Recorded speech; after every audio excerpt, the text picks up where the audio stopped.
Ja vas sve pozdravljam. Pozdravljam vas sa Učke planine u Sloveniji. Iza mene se nalazi Peca i Tiglav. Danas je 20. novembar 2021. godine. Ovo je jako provedeno lijepo vrijeme. Najbolja u stvari tijelo vježba. Kad ste na čistom zraku, lijepo se odmorite, lijepo se nahranite i jednostavno prava milina. Danas je jako lijepo vrijeme, dan bez oblaka.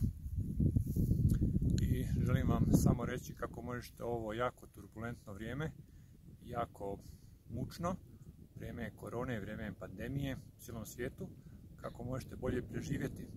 Prva stvar je da dođete na ovakva lijepa mjesta i da lijepo uživate, da malo zaboravite na sve, a druga stvar je da manje gledate televizor, jer danas je najveća stvar kad se nešto na televiziji gleda, to mora biti istina, međutim svi znamo da nas debelo često lažu. A druga stvar je da trebamo naučiti misliti svojom glavom, znači razmišljati i proučavati Božju riječ, Bibliju. Moramo biti svjesni da će Sotona u ovo vrijeme jako proizvoditi uz pomoć ljudskih bića, svojih adjutanata će proizvoditi razne bolesti i pandemije i sve će biti gore i gore i ova kriza neće proći. Moramo biti svjesni da se moramo Bogu okrenuti, da moramo biti njemu poslušni, jer samo oni koji su Bogu apsolutno poslušni dobit će od njega i apsolutnu zaštitu.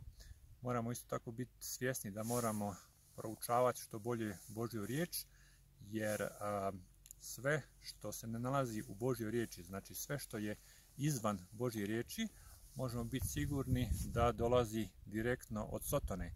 Znači jedini izlaz u Bogu, da nađemo Boga u svom životu, da se čvrsto vežemo za njega, jer trojstvo na nebu radi u našu korist i to je jedini način da ovo vrijeme preživimo i da budemo sretni i zadovoljni.